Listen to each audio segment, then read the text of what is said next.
Good morning, everyone. Welcome to our NMIS Insights webinar on exploring the NMIS Digital Factory. If you could just bear with us for a moment, just to allow attendees time to connect, that would be appreciated. Thank you.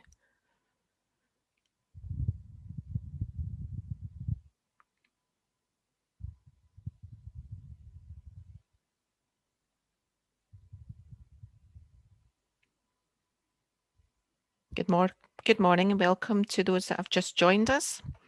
If you don't mind waiting just a moment to allow people time to connect, and then we'll get started. Thank you.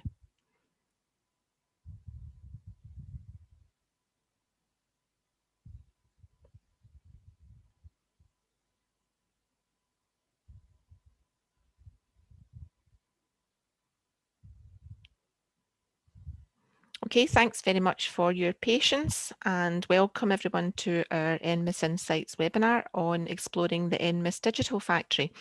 And I'll just now hand you over to our Research Director, Chris Dungy. Thank you. Good morning, everyone, and thank you very much, Deborah, for that introduction. So as Deborah said, this session is particularly focused on the Digital Factory. So what I'd like to do today with the Digital Factory team is explore a bit of an overview of the Digital Factory and how it sits within the NMIS organisation, and then looking at specific areas of interest here, particularly around digital manufacturing and metrology, machining and additive manufacturing, and design engineering. So in terms of the agenda, as I said, we do a quick overview of the Digital Factory, specific key areas of focus that we'd like to delve a bit deeper into, and then a bit of a Q&A and wrap up towards the end. In terms of housekeeping, just a few notes to mention. So this webinar is being recorded and will be made available on our YouTube channel very shortly afterwards. Your microphones and webcams will be turned off during the session to avoid background noise. You can type your questions through the session via the chat tool as well. So time will be allocated at the end, as I've said earlier, regarding a bit of a Q&A session. We can also use the hashtag NMIS Insights for any questions on Twitter. Please take some time at the end of the session to complete our survey after the webinar, so very much appreciated if you can do that. In terms of today's session, so we'd like you to meet the speakers, as it were, and the key personnel, as it were, within the Digital Factory. So as Deborah said, I'm the Research Director, Chris Dungy. I'd like to introduce Stephen Fitzpatrick, Daniel McMahon and Rory Ingram, who will do a bit of a deeper dive in their specific areas of specialism very shortly. Just briefly about myself, I joined NMIS in February 2020, and a lot has changed since I've come on board. But over the last 20 years, I've gained significant manufacturing experience within a number of organisations, particularly Rolls-Royce, GKN Defence, GKN Technology, MTC in Coventry, and of course the Welling Institute down in Cambridge. As part of my wider role, I'm the NMIS CTO within the High Value Manufacturing Catapult Network as well. And I'm also the lead for the NMIS Digital Factory. So a bit of background regarding NMIS. So what is the National Manufacturing Institute of Scotland? So in summary, it's a group of industry-led manufacturing R&D facilities bringing research, industry and public sector work together to transform skills, productivity and innovation. And this is really around attracting investment within Scotland to make it a global leader in advanced manufacturing. In terms of kind of our key areas of focus and what we will be doing is increasing productivity by reducing barriers to innovation, stimulate investment and increase manufacturing competitiveness across a broad portfolio of manufacturing sectors. Big focus around catalysing job creation and strengthening supply chain links, particularly in more important than ever around the resilient manufacturing piece within the UK and Scotland, of course. Inspire and attract talent and equip current and future workforces with the skills and businesses they need. And of course, work with manufacturing businesses of all size, multiple sectors, providing benefits across the whole of Scotland. In terms of the integrated plan around manufacturing, we've created a construct with various stakeholders mentioned on this page here that's focused on making Scotland's future. So this is the One Scotland team focused on that context. It's operated by the University of Strathclyde, but it's supported very closely by a number of key stakeholders. So this being the Scottish Government, Scottish Enterprise, Highlands and Islands Enterprise, Skills Development Scotland, the Scottish Funding Council, and of course Renfrewshire Council as well. And of course, Building upon our heritage within the High Value Manufacturing Catapult Network, we're very much working in partnership with HVMC in terms of what we're developing and deploying within Scotland and across the UK. In terms of the NMIS research and innovation ecosystem, we very much work within this technology readiness level kind of approach, looking at early innovation and research at levels 1 through to 3, and connecting very much with the higher TRL levels 7, 8, and 9 with industry. So NMIS really sits in this applied R&D kind of proving ground, levels 4, 5, and 6. So we very much work closely with the wider academic and innovation community, as highlighted on this slide, working in partnership with the Scottish Research Partnership in Engineering, with the university partners across Scotland. In the applied environment, very much part of the High Value Manufacturing Catapult Network, and we're the only entity within Scotland focused on this context. And of course, we're working very closely with industry and a whole raft of industrial partners that are already on board within NMIS as part of the AFRC membership base, and of course, the evolving NMIS membership going forward.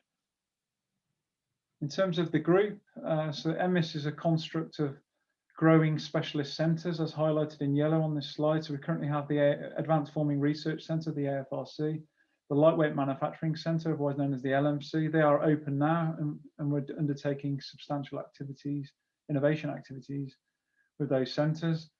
In terms of what comes next, and we're already up and running, of course, is the Digital Factory. It's a major investment focused on the digital manufacturing journey and context, working in partnership with the wider innovation ecosystem. The facility itself is a substantial investment of around £48 million from ScotGov, and it supported the creation of the NMIS facility, which houses, of course, the digital factory, which is about 6,500 square metres.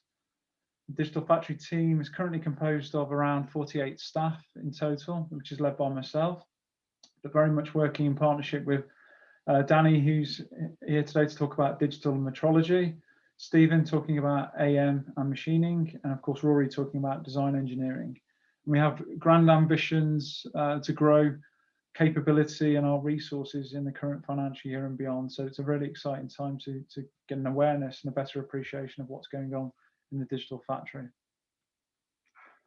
In terms of a quick fly through the NMIS facility, which houses the digital factory, hopefully this slide is playing well, but this facility will be up and running in September 2022. It is the NMIS headquarter building, which houses not only the digital factory, which we'll come on to very shortly, but of course the Manufacturing Skills Academy as well will be clearly part of this, and as well as a collaboration hub that will be in a part of the facility as well. So you're currently flying through the office environment, and what we'll go into very shortly is the digital factory space, which is around 6,500 square meters. We're currently designing the feel of this shop floor and what we should be developing within it, and I'll quickly highlight these aspects on the next few slides. Now, hopefully this gives you an appreciation of the kind of vision and the scale of what we're developing here, particularly around digital manufacturing and what we'll be developing going forward. So in terms of just a brief overview of our mission and vision really here, it's together our mission is to transform the future of manufacturing.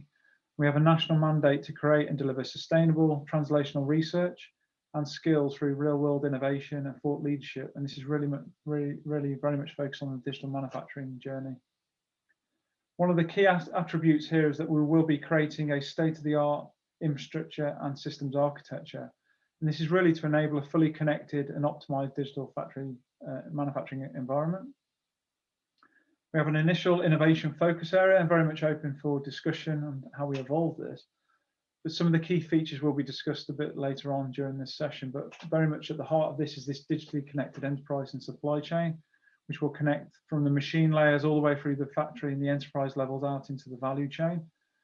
Big pieces around intelligence and autonomy within manufacturing, how we're using data, how we're connecting machines together, and how we're gaining insights to enact real changes within the manufacturing context. Looking at advanced capabilities around robotics, cobotics, immersive and augmented reality type technologies. Big and evolving piece around manufacturing for net zero. So very much looking at the carbon emissions produced during manufacturing and within the embedded product, and how we can develop solutions and innovation within that space to actually minimize that kind of angle. an evolving and a growing piece, as it were, around digital design and engineering and validation and verification, of which Rory's going to briefly touch upon during his session.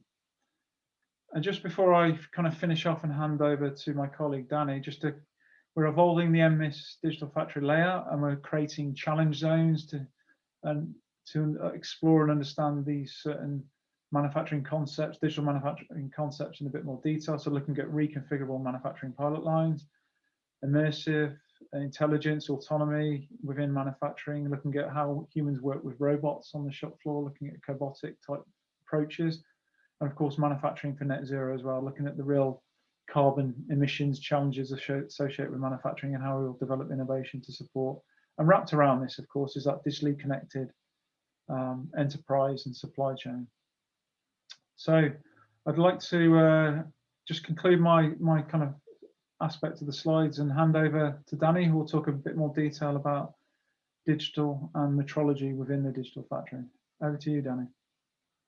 Okay, thanks, Chris. I can't share until you stop sharing now. Stop sharing. Yeah, thanks. Put the slides up. Okay, so that should hopefully be coming through now. Thanks for the intro, Chris. As Chris said, I'm Danny McMahon. I lead the digital metrology team across NMIS Digital Factory. My background is also in aerospace with Rolls-Royce for just over 11 years before I joined the AFRC in 2015. At that time, I joined to lead the metrology team, which was a team of 2 people. So it's fairly small, and it was mostly looking at metrology for other projects, but we've grown that into its own research teams. And then shortly after that, I picked up the digital team. There's quite a lot of similarities between digital and metrology. So just on the back of some of Chris's slides, we've got the areas that are covered within my team. The key theme areas for the digital factory that we cover is intelligent autonomous manufacturing, immersive reality, advanced robotics, cobotics, and digitally connected enterprise and supply chains. And I've put the little graphic on the right hand side of Industry 4.0, which a lot of people are familiar with. The key technology areas that we cover, obviously the ones that are a little bit shaded out, additive manufacturing, you'll hear from Stephen Fitzpatrick, who covers that area. Cloud computing we do use, but we're not developing technology in that area, so it's not one of our key technology areas, but we have used cloud computing services. And cybersecurity, we'll be key users of that, but again, it's not a technology area that we are developing ourselves. We work with colleagues in computer information sciences who are developing cybersecurity, and we'll draw on their research. And really what we're looking to do down the line in cybersecurity is make it relevant for manufacturing. So that will come online a bit later. As well as those areas, obviously the metrology team and all the NDT focused research, non-destructive testing and evaluation across the centre. So growing from that 2-person team in 2015 to today, we've got 23 people in the team, and we'll be growing a little bit this year as well. So just what I'm going to talk about is some of the projects that some we've completed and some that we're still working on. So within the connectivity theme, we carried out a digital twin project, and we were fortunate enough to be able to do that around filling whiskey casks, which was quite nice. We didn't get any whiskey, but it was nice to go and visit the cask filling centres anyway. So you can see some of the project partners, but basically this is a very traditional process. The technology in it was quite old. The rig that we've designed there looks quite modern, and it doesn't look like the actual rigs that they use in the processing that we visited. But basically the filling lance has got a very similar control to what you would find on a petrol pump at the petrol station. There's a little vacuum hose, and once that gets submerged in liquid, it sends a trigger through the blocking of the vacuum to stop the pump. So you get a lot of variation in the fill level just through that control mechanism. The barrels themselves, for those who might be whiskey fans and a bit familiar with the process of aging whiskey, the barrels are handmade by coopers of oak, so that they're very variable. We worked on a 200 litre cask, and that one cask that could vary, that size could vary at least plus or minus 10 litres easily. So the control mechanism for how you fill it, the resolution is really difficult. You can't just time how long it fills for and cut off after a certain number of seconds pumping.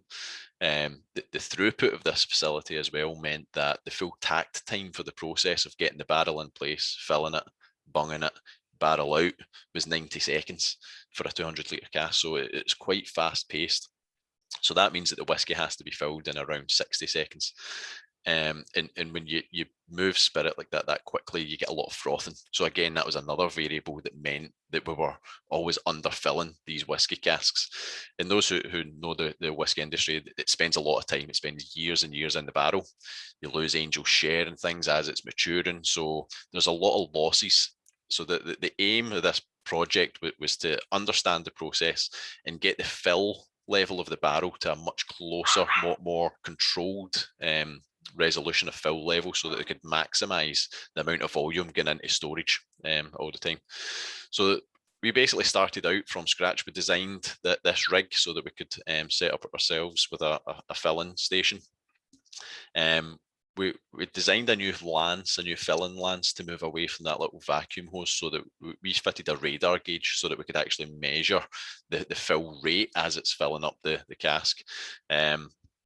And then once we designed all this in CAD, we carried out a CFD, a computational fluid dynamics analysis on it, which is quite unusual for the whiskey industry. They hadn't done anything like that before. So we could understand how all the spirit was moving through the system.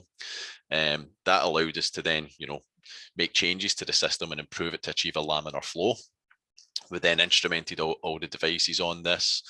From the CAD model and the CFD analysis, we programmed all the PLCs to control the system, and this was before we'd even thought about ordering any material. So once we had all that done, we bought the material, we built the actual rig. And I can just show you that video. So this is the actual rig in the LMC in Renfrew. So we've built it all. We started filling the barrels, and we achieved through the testing, as the last slide said, a 99% positive result in how the consistency of the fill level of the barrels, even changing the barrel to a different size barrel, it could recognise and adapt to that. All of this is connected to the internet, so we can access the data and control it from anywhere. But we're now getting close that gap of 5% in each barrel, and that results in huge savings for the volume that was being put into store here. In the region of millions of pounds could be saved a year with this system. But something that came out of this that we didn't expect was that through creating the digital twin and the planning process and understanding how to achieve laminar flow, we actually took 25% of the time to fill the cask out of the process. So instead of doing it in around 60 seconds, we were able to fill the cask in around 40 seconds, which was a really nice byproduct to be able to give the customer. Moving on now to our Smart Factory Innovation Hub. This is ongoing, so that it's kind of developing as we speak. This is coming from the Industrial Strategy Challenge Fund Made Smarter programme. And it was a bit of a fast start to set up a hub that companies can come and interact with and try out new technologies. So we've based it around our radial forge, which you can see just running in the middle there for those that aren't familiar with that technology. It's an incremental process. You can see the 4 hammers actuating radially just to forge out different diameters of shafts. Obviously, it's a bit more complex than that. You can put inserts in it to make them hollow and vary the inner diameter, so it's quite a complex process. But for us, there's a lot of data in this process that we were struggling to get access to. So we work with the OEM, and we've upgraded some of the software in the system, so we can now go over 40 live data feeds straight out of this machine as it's running.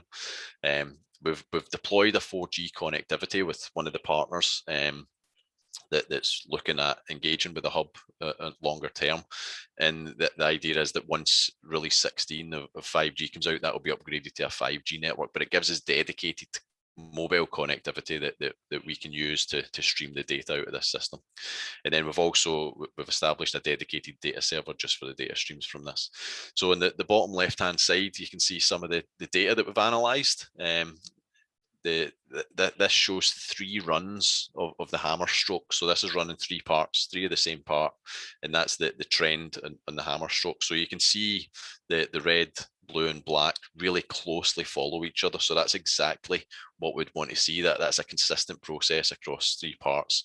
Obviously, we'll continue that study and get a much richer data set, but we can now start to set control limits for that type of process on that part, and understand when something a special cause variation happens, we can set triggers for that and recognize it instantly live as the part's running, as opposed to doing the analytics later on and offline and after the fact. So that's now up and running. We're getting data from it. So we can get funding for companies to come and test their solutions on it. If you want to try data analytics, different algorithms, we're building data sets to be able to train that. And then coming up a level from that, moving on beyond just a smart machine to the smart factory, across all of NMIS here, we've got the 2 centres that are live that Chris had mentioned, the Lightweight Manufacturing Centre and the FRC. We are expanding on that work that we've done in the Innovation Hub. We're expanding that to all of our equipment, and looking at how would you connect an entire enterprise if you've got lots of different bits of equipment, bringing all of that data together into one intelligent manufacturing business unit. So we've got now, well, we will have the 3 centres once the new NMIS HQ opens up, so we can almost create our own little mini supply chain to test out how we coordinate multiple sites in a real data rich environment. And then we want to extend that out with our own enterprise, so into different legal entities and different companies that can come online as a partner. How could you keep some of that data secure and private, but still share the intelligence from it, so that your upstream and downstream in your supply chain can get some of the benefit of what your current state for manufacturing is. So if you're going to be early on something, or you're going to be late in something, you can dynamically change your scheduling based on your upstream and downstream. So that's ultimately what we're trying to aim for, is this quite dynamic, but not fully transparent, but sharing data where it makes sense for benefiting the productivity. And to kick that off, we're looking at an initial systems architecture, so that this isn't particularly cutting edge, that this is a base systems architecture that we're going to implement. We are not an industrial manufacturer, we're an R&D centre, so some of this stuff we've still got to embed and develop. So once we get this architecture embedded, we'll be operating similarly to how a lot of industry does, and then we can start to evolve this architecture and see how does a cloud architecture or infrastructure as a service influence this, and how can you still maintain or even achieve in some cases interoperability between these systems when you have a more dynamic architecture. And then beyond that, we have our technology roadmap. So starting, from bottom left and aiming for the top right, some of these technologies will maybe change and evolve as we start to go along these paths. But what's important here is the strands that we're working on. So centrally, the industrial Internet of Things. That's really important. How we can easily, or not so easily as it is just now, connect our machines and get the data that exists within it already, to allow us to use it better and get more value from it. But then once you do that, you need the network to support being able to move that data around at a low latency enough that you can react to it while it's still live, as opposed to the after the fact analysis that's what we're probably more used to. And then storage, data storage is a cost. So what's the retention on data? How much do we keep? Do we have data push or pull? There's a lot of strategies that we need to look at around how we go about storing it, and the different hardware types, whether we keep it in a hot database that's really fast access, or we then migrate it to slower kind of storage when we're not using it so much. Data analytics is the key bit for drawing out the value, changing how we actually analyze the data and pull intelligence and knowledge out of it that we can then act upon and improve productivity or quality or the cost of our parts. And then enterprise integration goes beyond that to bring in all the data sets from the full enterprise. So not just the technical parts, not just the machines, but looking at the scheduling, the procurement, PLM, and your manufacturing execution system, and trying to bring that all together into one kind of unified area of a single source of truth that you can run an entire business on. And that's me in a little whirlwind. So I'm going to hand over now to Stephen, who's going to take you through the additive manufacturing and machining side of things. Thanks, Danny. Okay. Can you see my screen? Yes, we can. Yep, that's you in present mode now. Okay, thank you. So good morning, guys. My name's Stephen Fitzpatrick, and I lead the machining and additive manufacturing team at NMIS, and also the remake testbed lead. I've been at the FRC NMIS for about 7 years now, and established the machining team in 2015, and also the additive manufacturing team shortly after. Before that, I had 16 years in industry around complex, mostly aerospace complex gas turbine manufacture, and also studied at Sheffield Hallam University as well. Fellow of the IMechE, and the team just now is around 19 people, but as Danny mentioned, we're in a growth phase, so we're looking to increase that head count by maybe about 30% over the next year or so. We've got a large range of members, which I'll talk to you about as we go through the presentation. So, the areas within my remit in the digital factory are around advanced machining, additive manufacturing, and remake or remanufacturing, reuse, repurpose.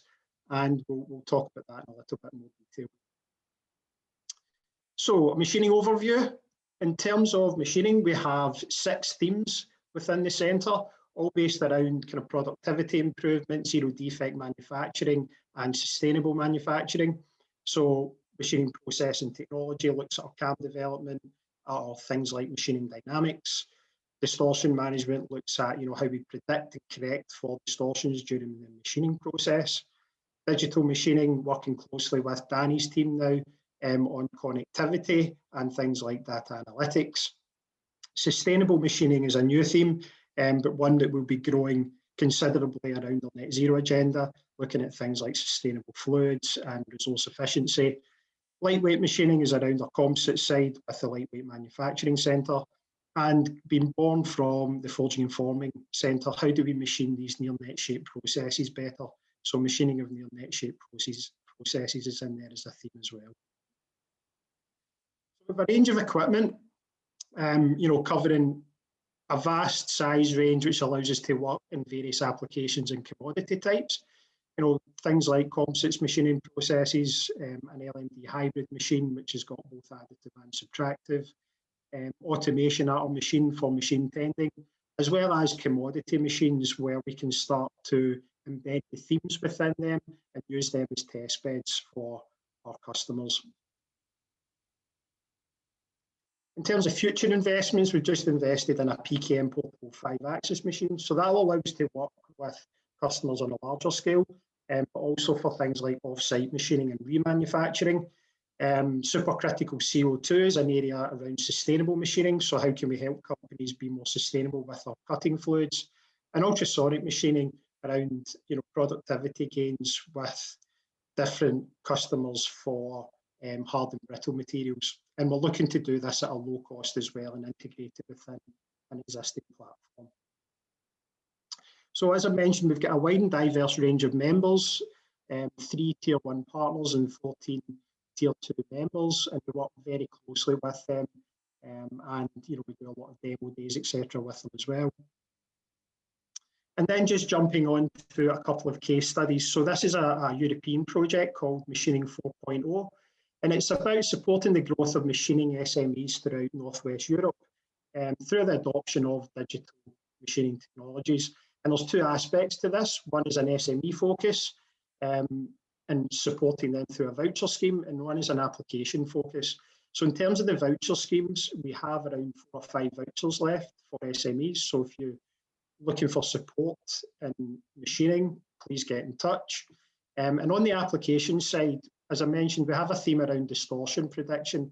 So not only distortion prediction, but distortion compensation. So how do we digitally enable that on the machine? So we're looking at machine connectivity using our sensor-based intelligent fixturing, and also the in-process analytical tools like vibration, cutting force analysis, which we can embed within the machine to then understand how that part is distorting during manufacture.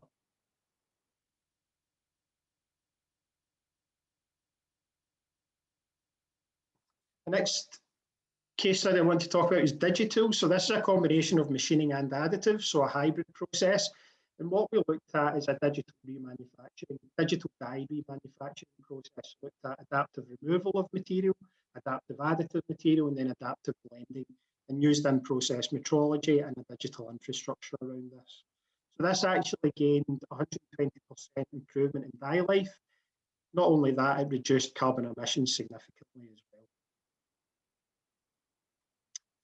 Okay, so on to talk about additive. So in terms of the additive themes, we're looking across that full value chain in additive, from design to build, post-processing, the analysis, metrology and NDE, but also the validation and certification requirements around that. You know, the digital aspect is going to be very forefront in our mind, and I think things like process monitoring and control are key to the additive process. But so are sustainability, and we need to do more in understanding how sustainable the additive processes actually are. And through that, we've got in front of this and joined the Additive Manufacturing Green Trade Association, where we can start to, you know, conduct life cycle analysis assessments on each of our additive processes. So in terms of technology, we've got a wide range of technologies. So we have powder processes, both in LND and powder bed, wire-based processes in plasma arc and gas metal arc, and also polymer AM processes, both FDM and polyjet. And I guess the takeaway from this is that, you know, we have a wide and diverse range of additive kit and technologies and teams behind these research teams, so we can support across a wider application base than probably what we could have 3 or 4 years ago. And in terms of future capabilities, we're looking at introducing cold spray into the facility towards the end of the year, and that will support our net zero opportunities around remanufacturing and repair. It also has some opportunities in the additive side as well. And CDLM is a very fast printing process used for smaller manufacture like dental equipment and implants. So in terms of case studies, you know, I've presented this probably a couple of times, but this is a project called AMBATS, or Additive Manufacturing Business and Technology Support. And this is funded through, moderated through Scottish Enterprise, and it's funded through ERDF. And what we're looking to do is support SMEs in Scotland through that additive manufacturing adoption journey. So all the way from understanding if additive is suitable for your product, through the design and through the process development phase as well, through even through things like how do you set up a factory for, or a cell for a particular additive manufacturing process. So, you know, we've got a range of support packages where we can support SMEs, and we've to date conducted and completed 9 projects with SMEs. We've got about 4 or 5 ongoing. And again, you know, if you've got an additive requirement, or you think your product might be suitable in an additive context, and you're an SME based or has an office in Scotland, please get in touch and we'll be able to support you with that. And just finally, one other case study is around hybrid DD. So this is an aerospace project where we're looking to support the aerospace sector and, you know, the hard times that they're in. And it's around a combination of forging and forming and directed energy deposition to add additional value and reduce cost out of components like landing gears and dome structures, which have, you know, features that come out from the main body, which can inherently add a lot of cost in to, for instance, the forging process. And we've got a wide range of partners on this project, from the technology providers to the component suppliers, all the way through to the tier 1s and OEMs. So just very briefly, I wanted to touch on the remake theme as well. So that, what do I mean by remake? I mean remanufacturing, reuse, repurpose. And this is an area that we've been working on for the last 4 or 5 years, and it's going to be a key area for not just the digital factory, but also NMIS in general. So that drive towards net zero, you know, we'll get some way there through energy efficiency and, you know, renewable energy sources, 55%. But that remaining 45% remains untapped through our manufacturing processes that we use. And we really need to adopt circular economy processes to try and reduce that remaining 45%. I mean, you look at Scotland and the UK in general, we do have a lot of linear economy processes. So with our net zero targets for things like 2045, and the UK is 2050, we need to start adopting these circular economy approaches. So we've been working on this for the last 4 or 5 years. And again, looking across that full value chain from clean and inspect to recondition and build to post-processing and material conditioning, NDE metrology, and also the testing side. But not just that, what needs to go alongside that is the business processes and the office-based processes. So working with the likes of Scottish Institute of Remanufacture and with Rory's team, Rory's just going to present in a second, we can start to look at the life cycle analysis, carbon capturing, the validation and certification around these new novel remanufacturing processes, also with the likes of the Skills Academy at NMIS on remanufacturing courses, of which there is actually already one live just now. So that's a bit of a whistle-stop tour. I appreciate I probably rushed through quite a lot of that, but happy to take questions at the end. And with that, I'll hand you over to Rory. Okay, thank you, Stephen. I shall share my screen.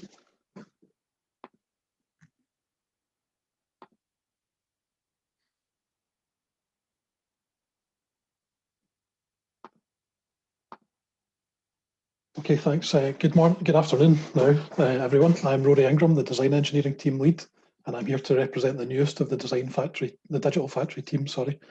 I joined the FRC in 2016, following 13 years in industry, where I started out in a medium-sized company working on defence products before I moved on to an SME working on motorcycle accessories. Then I moved on to become a technical manager for a medium-sized company producing maritime products. And as you can imagine, I gained a lot of good experience in product development, manufacturing, quality control, and qualification along the way. Laterally, I spent 5 years as a global product responsible engineer for a large oil and gas OEM, who happened to be a Fortune 500 company. So I've worked with companies of all sizes. I've got a few battle scars and plenty of real world experience to fall back on. And I established the team here in 2019. We've grown to a team of 8. This will increase to 9 in the next fortnight when we get a graduate joining us, and it'll grow again further shortly. We champion 4 technical themes and support 5 tier 2 members, but I'll come on to them in more detail shortly. So we're now entering our 3rd year as a team, having started out as an Advanced Forming Research Centre strategic programme 3 years ago. This was born from a recognised disconnect between design and manufacturing, and an opportunity to influence manufacturing methods used before it was too late. We've got 8 industry experienced design engineers with over 140 years combined experience and organic growth plans. Our offering is sector agnostic and technology agnostic. We work with all sizes of companies, whether it be startups, SMEs, or OEMs alike. We support projects across the wider NMIS group and the University of Strathclyde as well. And as a team, our projects to date have covered applications within aerospace, agri-tech, automotive, biotech, construction, defence, food and drink, infrastructure, medical, net zero, oil and gas, space and textile sectors. So it's quite diverse, and our offering, like I say, is sector agnostic. Some of our customers have gone on to unlock further funding, some have gone on to recruit, and some have diversified into manufacturing off the back of our project work. So our efforts are creating genuine impact. We're also starting to see some returning customers as well, repeat business, which is the best demonstration of customer satisfaction you can get, I think. So as I mentioned, we've got 4 technical themes, and they're championed within the team. These are product and system development. This one refers to the broad technical and commercial considerations associated with new product development. We also have market acceptance, which relates to verification and validation activities and sort of route to acceptance. Mechanical design, focusing on component performance and optimization. CAD and tooling design, which is hopefully self-explanatory. Each theme is led by an industry experienced expert. In the order that they're laid out here, the theme leads have 7 years, 15 years, 39 years, and 22 years experience. So an average of 21 years experience per theme lead. So I think it's fair to call them experts, and that's why I hired them.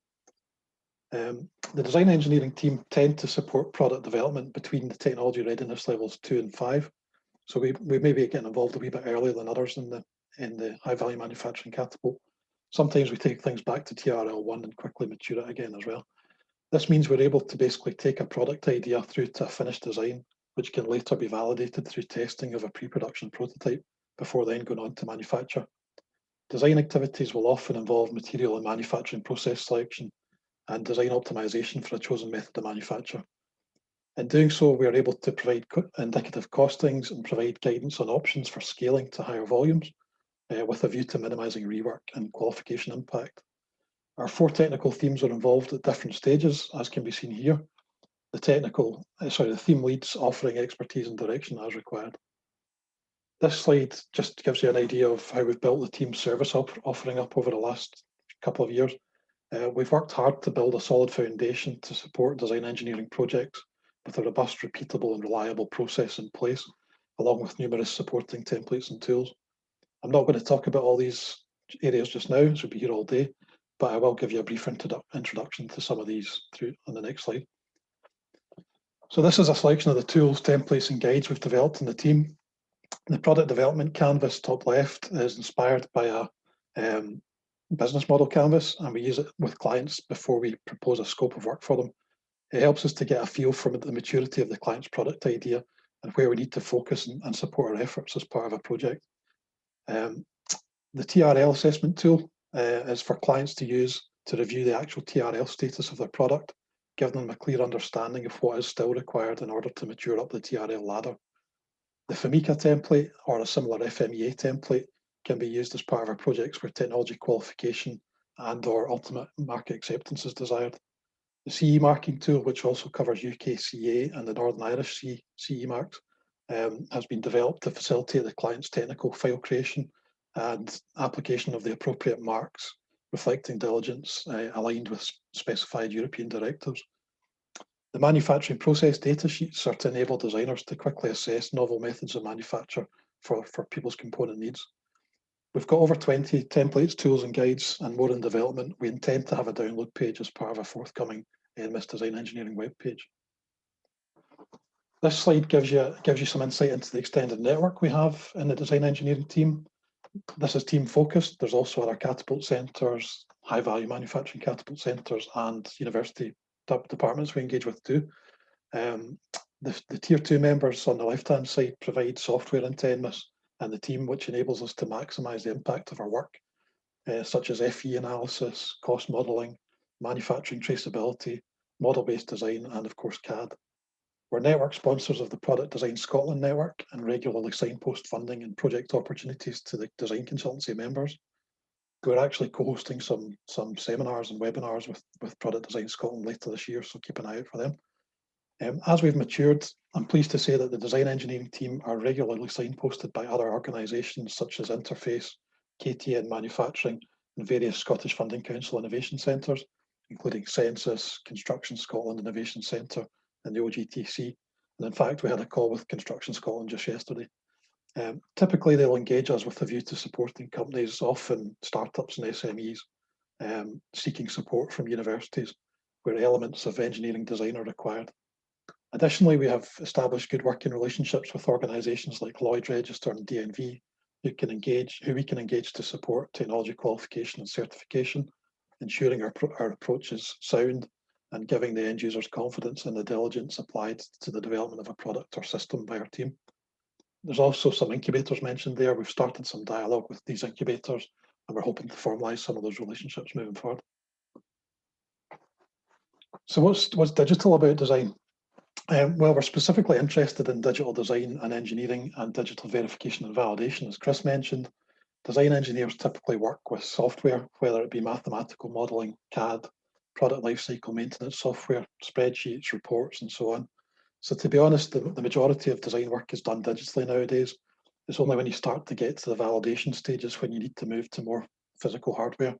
And as part of the digital validation piece, it's about trying to minimise the amount of physical testing that's required. So you want to reduce the risk and the cost associated with that and the lead times. The more that can be done digitally, in theory, the less risk of rework, and if done right, the less the cost.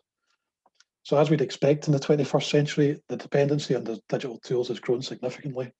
As mentioned earlier, as a team, we're embracing tools like cost modelling, model-based design, and we regularly use additive manufacture to create low to medium fidelity prototypes, or concept models, as I like to call them.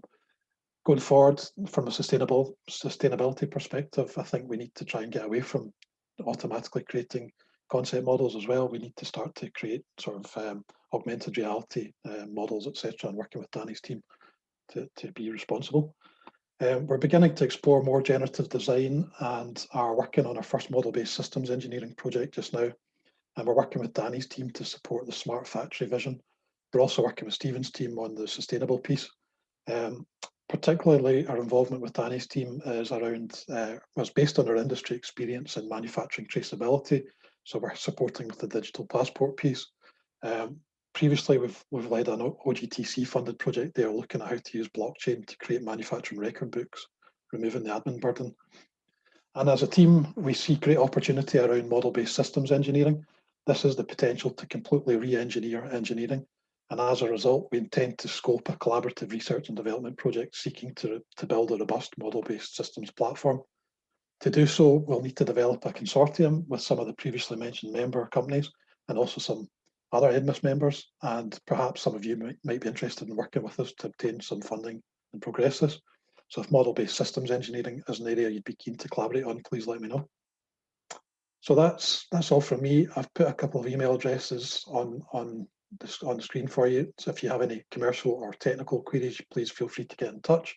And I shall pass back over to Chris, who's going to field some Q&A. Thank you very much, Rory. Thank you to the team there for some really comprehensive presentations. Hopefully given everyone a very good overview of the digital factory and the direction of travel and some key capabilities that we've got on board already and that we're evolving. So over to the Q&A kind of aspect of the session now. We've got until past, but there's been a lot of dialogue coming through, which is great. So I'll just go through these in order, as it were. So questions coming in from Ron van Wolferen. Hopefully I'll pronounce that correctly. So could you explain how NMIS is doing business? Are you producing parts for OEMs or others? Are you doing research projects? In short, what is your business model? So thank you for that question, Ron. So what we'd like to say is basically we're a research and development innovation kind of organization. We essentially do projects on behalf of our customers. This can be in many different formats, directly funded from specific projects with yourself to helping to build, as Rory's been talking about, collaborative type approaches, tapping into leverage funding opportunities within the UK and Europe and beyond, of course. So that's our kind of key operating kind of business model. Hopefully that answers your question. Ian McKechnie, a very impressive facility in the making. Is there any sector bias or is it dependent on the industrial needs? Again, thank you for raising that question. So in terms of our sector focus, we're, as Rory and the others have mentioned today, we're sector agnostic, and that's also particularly in size of the organisation as well. So we're very much open in terms of that accessibility angle. We are very conscious that we'd like to do more in certain particular sectors as well, particularly space, textiles, food and drink. And as Danny showed you, a very good example of the whiskey cask filling project. So these are areas we are going to further explore as part of the NMIS journey, of course, working with the research innovation ecosystem, as I call it. But we're also setting our strategic innovation priorities up around grand challenges, looking at net zero for manufacturing and the various facets within that, digital transformation clearly being one of the key topic today, resilient UK manufacturing. So there's several big areas that we're developing from a grand challenge perspective, which play into many different sectors in terms of how we're supporting them and our appropriate response going forward. So again, Ian, hopefully that answers your question on that one. Just checking a few more out here. We've got one in from Gillian McBride. Hi, Gillian, hope you're well. So I'll read this one out. So many of the challenges for companies adopting new digital technologies are not just technical, but rather human, cultural, skills, financial, etc. So it's a really, really good point, Gillian. As someone designing the Made Smarter Network Plus funded by UKRI, which aims to bring economic and social science experts into their Made Smarter community, I'm interested to hear what support the speakers feel is needed from the softer sciences approach. Now that's an excellent question you raised there, Gillian, and I think it's a really important aspect that we need to consider and blend into not just the technology side of things that we're talking about today. So for example, what are the appropriate skills we need to develop within, and deploy within industry? That's a really important area to focus on. Obviously, we've got the Manufacturing Skills Academy, working with Stuart McKinley, of course, developing that kind of angle, but there's more work to be done in that space. I think one important area for ourselves is around the human factors, connecting the cyber physical systems environment. I think there's a lot of work that needs exploring there. And giving an example of that is how do you embed tech in with humans, as it were. So for instance, augmented reality, how do we deploy that safely, effectively, comfortably, as it were, with humans on the shop floor to gain enhanced benefit? And would any of my colleagues on the line like to make any further comments about the kind of, as Jill calls it, the softer sciences approach and what we feel we need to bring develop further in partnership, of course? I'll jump in. This is an area we think about a lot, having worked on a Glasgow shop floor. I know there's going to be a huge culture shock, some resistance to some of the technologies, but even thinking about, we've all experienced over the last year what it's like working remotely when you're just on webinars and not meeting face to face. So what sort of fatigue will technologies like, the HoloLens and VR headsets, what do they bring, with headaches and synchronizing frame rates and things like that? There's a whole load of other challenges that come with working with these technologies day in, day out that we need to consider.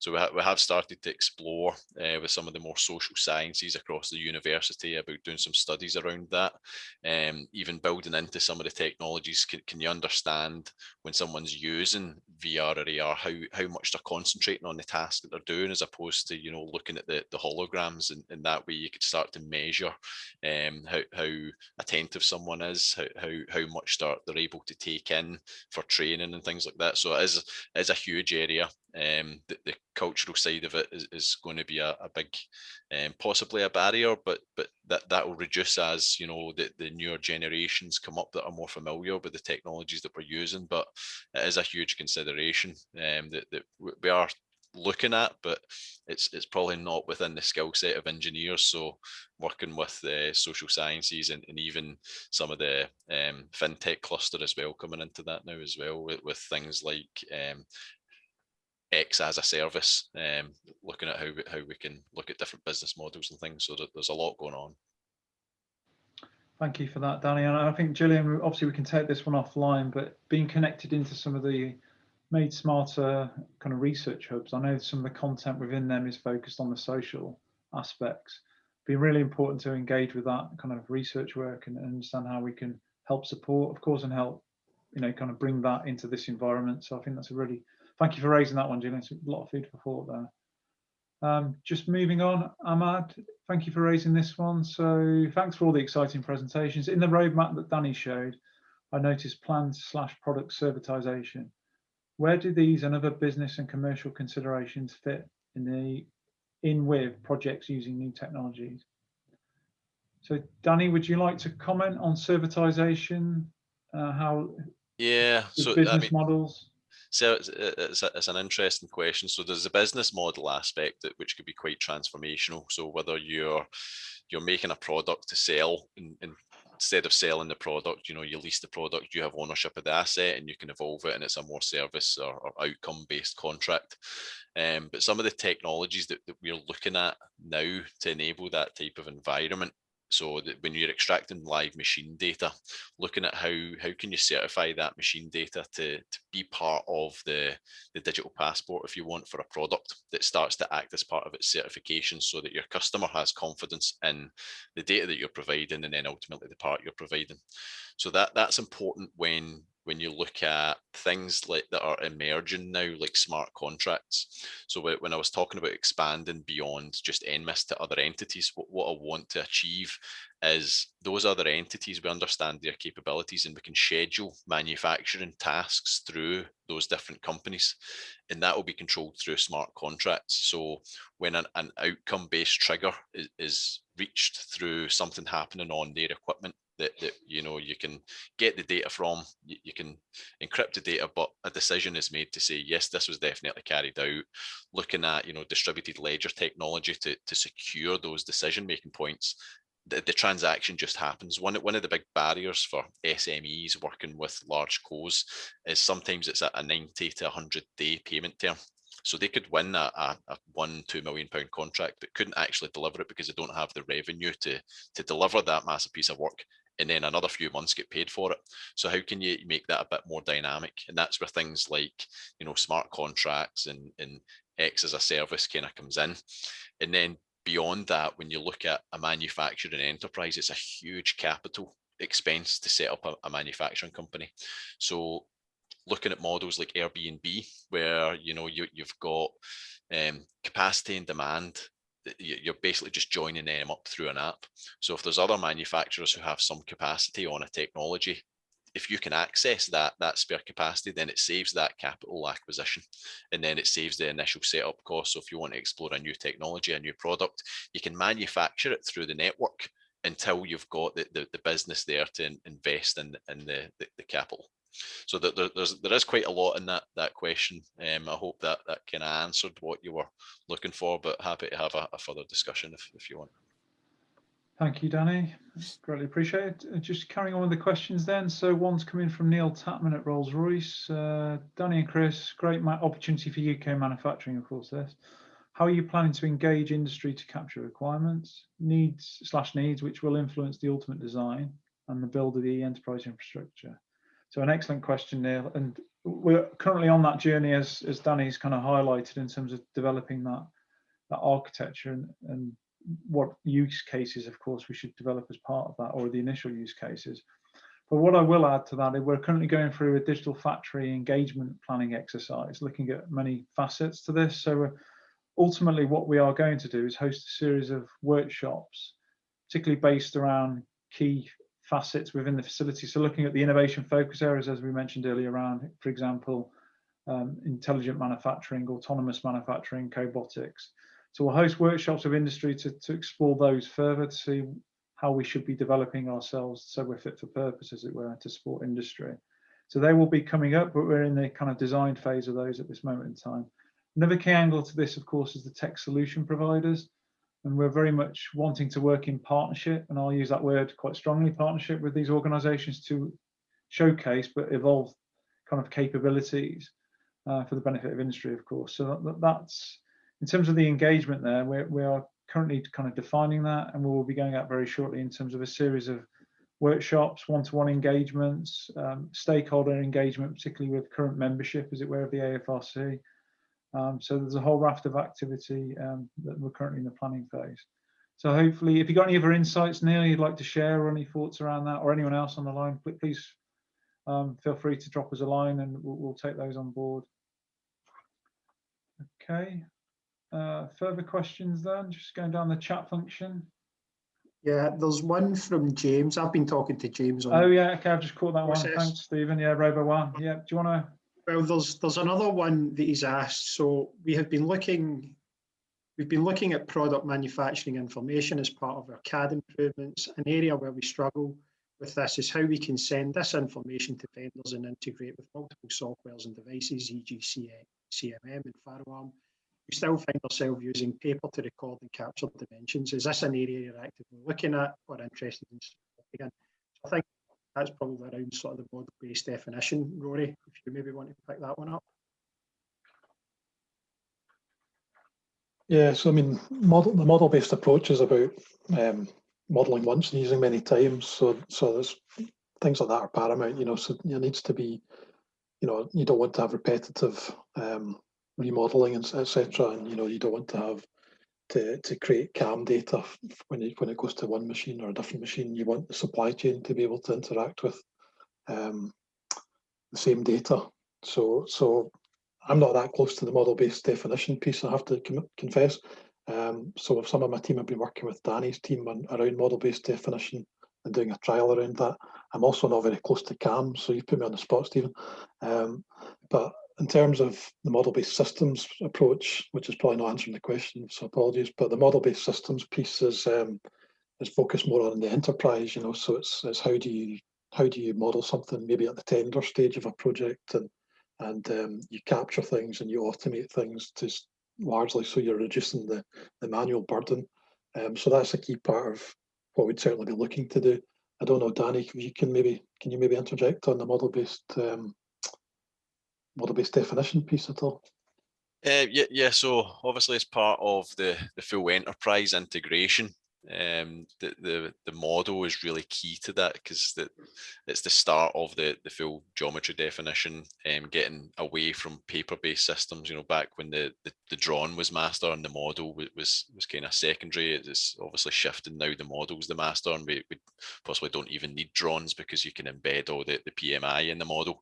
So in terms of having, you know, interoperable systems where the data can be analysed in a more autonomous way, then model-based systems engineering is absolutely essential, because that has all the intelligence of how you interpret the geometry data into, you know, the CAD model.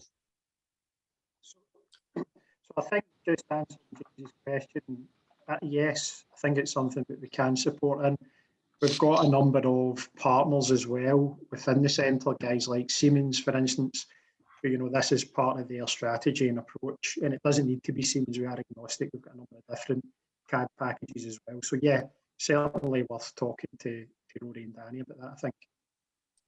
Brilliant. Thank you guys for that. And just to kind of round off the session, just very quickly, there's a few more that come in.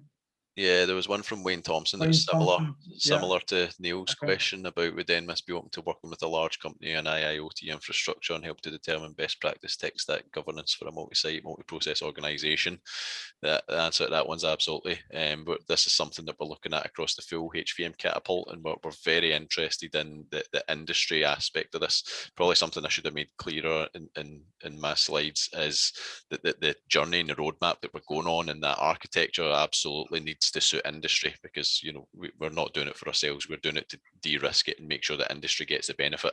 So yeah, we would love input from any companies that are interested in IIoT or any of the digital aspects to get involved and you know, come with us on that journey.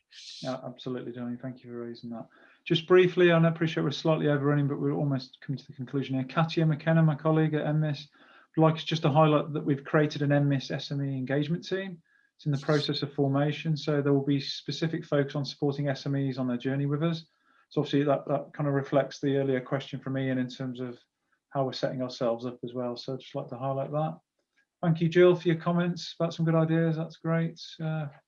Okay, I think we've covered most of the questions.